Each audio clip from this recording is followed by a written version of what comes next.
Hello, and welcome to Day by Day True Crime Stories, the podcast where we examine a different crime or justice milestone from this day in history. I'm your host, Kona Gallagher, and today is March 24th. On this day in 1987, a brutal murder left a family broken and a small Florida town shaken. This is the case of Karen Ann Watson, a loving wife and mother of three whose life was stolen in 1987. Today, we're talking about how determined investigators armed with modern technology finally unmasked her killer and brought him to justice nearly 30 years later. Let's get started.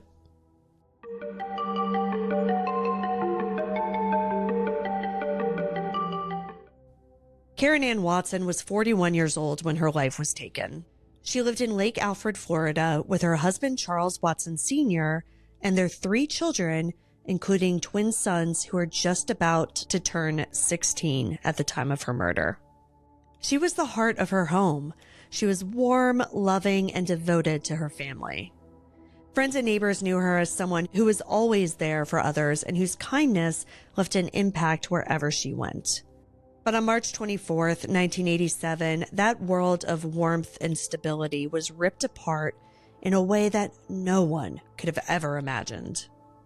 On the afternoon of March 24th, 1987, Karen's husband Charles came home expecting nothing out of the ordinary. But instead, he walked into a nightmare. Karen was lying lifeless on their living room couch, brutally stabbed multiple times. The wounds were deep and fatal, piercing her heart, lungs, and liver. It was a scene of just unimaginable violence. The nature of the attack was clearly personal and filled with rage. Adding to the horror, evidence later showed that she had been sexually assaulted before she was killed. And as if the pain of losing her wasn't enough, the timing of her murder made it all the more devastating. It happened just one day before her twins' 16th birthday. It was an occasion that should have been filled with happiness, but was instead overshadowed by tragedy. The immediate question was, of course, who could have done this and why? The Polk County Sheriff's Office launched a full-scale investigation, but from the start, it was a difficult case. With no eyewitnesses to the crime itself and little physical evidence to go on, detectives had to work with whatever leads they could find. Neighbors recalled seeing a white man wearing a uniform-like shirt in the area around the time of the murder.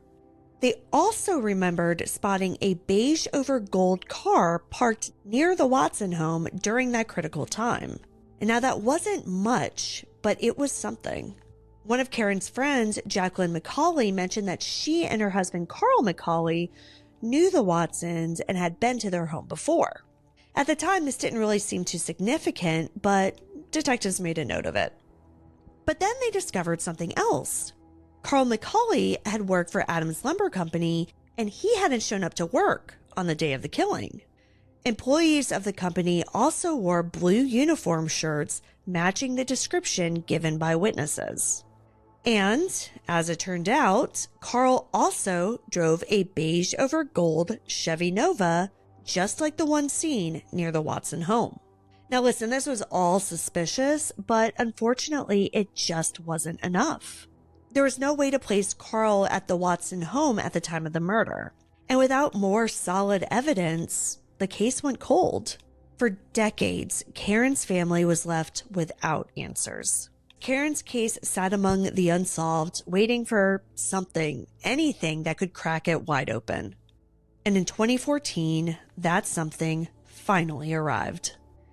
Advancements in DNA technology allowed investigators to take another look at the biological evidence collected from the scene. This time, they were able to develop a suspect's DNA profile. They ran it through the national database hoping for a hit. But at first, there was nothing. That's when they went back through their old case notes. When they did that, one name stood out: Carl McCauley. On June 3rd, 2014, detectives traveled to Sandusky, Ohio, where Carl had been living for years. They sat down with him for an interview, and he denied everything. He swore he had never even been inside the Watson home and had never had any kind of relationship with Karen. Now remember, his wife said during the initial investigation that they were friends and they had been in the Watson home before on social occasions. So investigators suspected right away that Carl was lying. Detectives asked him for a DNA sample and, shockingly, he agreed, probably thinking that there was no way this could come back to haunt him. But when the results came in, it confirmed what investigators had long suspected. Carl McCauley's DNA was a direct match to the evidence collected from the crime scene. He had been inside of the Watson home. He had been with Karen. And now there was no escaping the truth. On August 27, 2014, police arrested Carl McCauley in Ohio and charged him with first-degree murder and sexual battery. He was extradited to Florida to finally face justice for what he had done nearly 3 decades earlier. His trial began in February 2017, and the prosecution laid out their case clearly. The DNA evidence was undeniable. McCauley had sexually assaulted and murdered Karen in her home.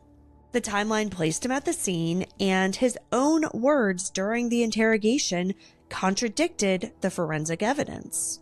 The defense, desperate to shift blame, tried a different approach.